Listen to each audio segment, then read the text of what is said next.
أعوذ بالله من الشيطان الرجيم.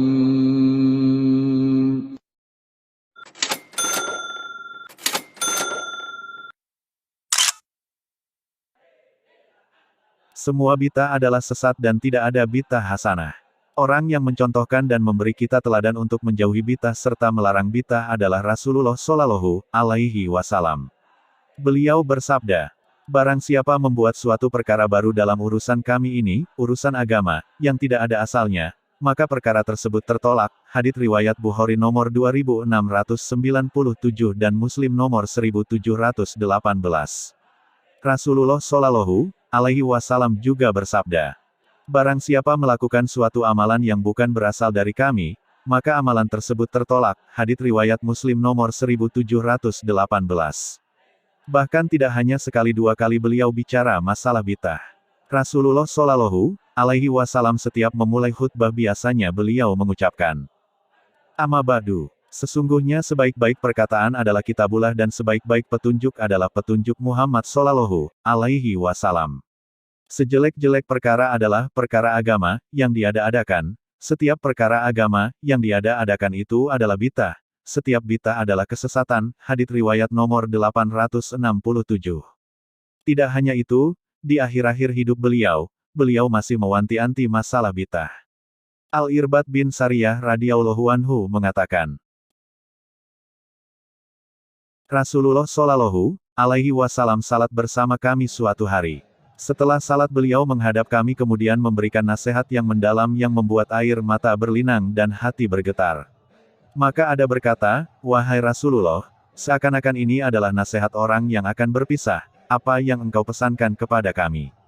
Maka Rasulullah Shallallahu Alaihi Wasallam pun bersabda, "Aku wasiatkan kepada kalian untuk bertakwa kepada Allah, tetap mendengar dan taat kepada pemimpin walaupun yang memimpin kalian adalah seorang budak dari Habasyah.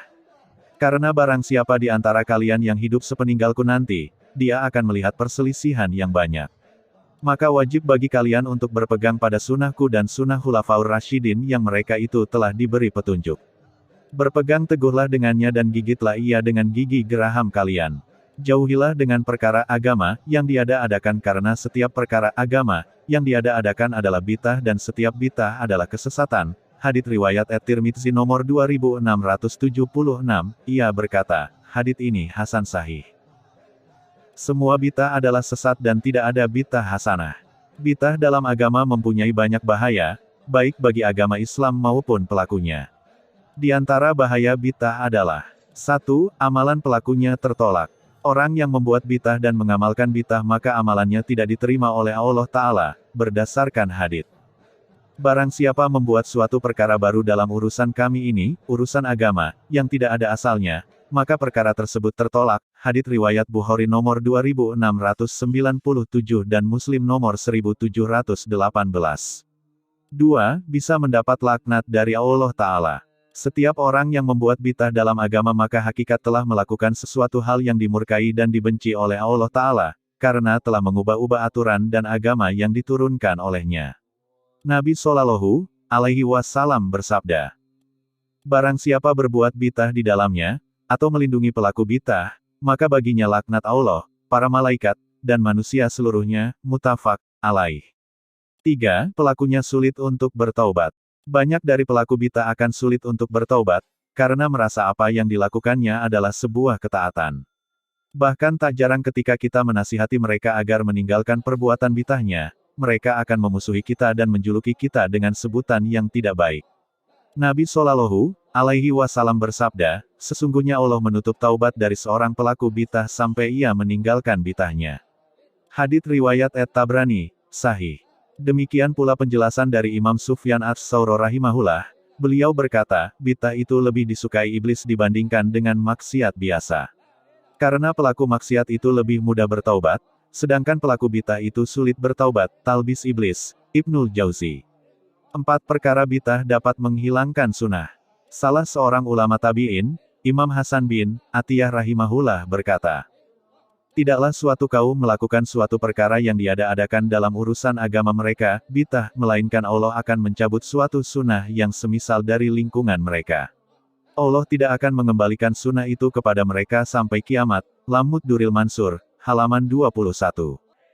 Orang yang berbuat bid'ah itu artinya membuat aturan sendiri dalam agama atau mengubah-ubah aturan yang telah Allah tetapkan kepada Rasul-Nya Shallallahu alaihi wasallam. Maka dari itu saudaraku, orang yang membuat-buat ibadah baru yang tidak pernah dicontohkan oleh Rasulullah Shallallahu alaihi wasallam, sama saja dia mengatakan Rasulullah belum menyampaikan agama ini secara sempurna. Makanya Imam Malik berkata, siapa yang mengada-ada suatu bid'ah dalam agama Islam, sama saja dia mengatakan Rasulullah sudah berkhianat.